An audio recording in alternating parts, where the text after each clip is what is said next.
Another month, which means, that's right, another superhero movie. This week we have the release of a film that many people have been anticipating since their childhoods. Quote Lex Luthor, it's the greatest gladiator match in the history of the world. God versus man, day versus night, son of Krypton versus Bat of Gotham. This is Batman vs. Superman, Dawn of Justice. You're gonna go to war.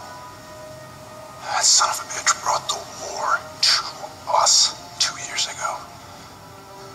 Jesus, Alfred, count the dead. Thousands of people. What's next? Billions. He has the power to wipe out the entire human race, and if we believe there's even a 1% chance that he is our enemy, we have to take it as an absolute certainty. And we have to destroy him. But he is not our enemy. This film is getting a lot of chatter for a number of reasons, and much like its predecessor, it's proving to be rather divisive. Which side of the fence am I on?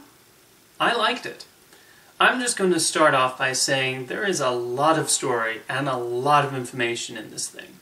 The first act throws a bunch of plot points at you, so it took a little while for me to get into the groove of it as the film jumps from one location to another. However, I was always engaged by what was going on and seeing the pieces come together. There are 4 major storylines going on here, involving Batman, Superman, Lois Lane, and Lex Luthor, and I really liked all of their arcs. Batman has the best one, as we see him plotting his revenge against Superman and taking the steps in order to achieve that goal.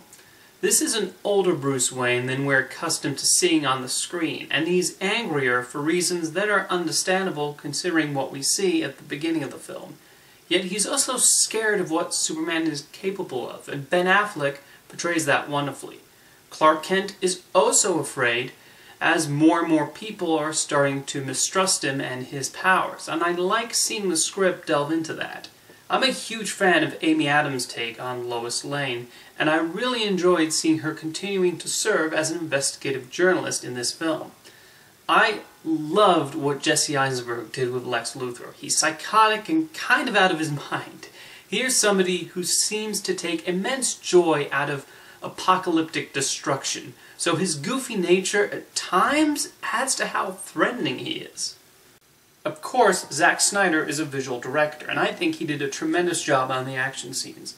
When Batman and Superman fight, it's excellently choreographed, and I was thrilled and excited through the whole sequence. Their motivations have been established, and it makes sense where each of them lie in this battle. However, my favorite superhero in Batman vs. Superman was neither of the titular Titans, but rather Wonder Woman. We see her appear sporadically early in the movie as her alter ego, but when she shows up in full costume, I think it was one of the greatest superhero entrances of all time. It's great to see Wonder Woman finally on the big screen in non-Lego form, and I cannot wait to see her starring vehicle next summer. Overall, I found Batman vs. Superman a satisfying entry in this universe DC and Warner Brothers is building, and I look forward to seeing where they take their heroes next. Next up is a sequel that I guess people were asking for, My Big Fat Greek Wedding 2. You all want to do this? Of course we do! Thank you. Thank you so much. Maybe everyone could pick a category. Food, glassware... The wedding is on! Pick a category, report to me. I'm in charge. Actually, Thea, you're not. Yes, it's best. No, It's what everyone wants, dear. Okay. I think the first film was a cute little charmer. Nothing groundbreaking, even though its box office run is something you don't really see anymore. But it was an enjoyable and funny romantic comedy.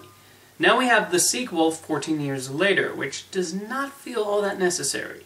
There were a couple of laughs here and there, and the script does not feel the need to wallow in constant callbacks. Even the Windex is only quickly shown about 3 times through the film without dwelling on it. But the material does not really work. I like the idea of it focusing on Tueler's teenage daughter and her dealing with her extended family and choosing whether to go out of state for university, but that subplot is pushed to the side to focus on yet another big fat Greek wedding because, well, the title necessitates one, and yet it's the least interesting part of the film. The whole thing really does feel like the extended episode of a sitcom, right down to having John Stamos in a cameo. Well, Better this than Fuller House, I guess. The actors are fine and the script isn't offensive, but those are the nicest things I can say about it. It's just sort of there. Thank you for watching, and I'll see you next time.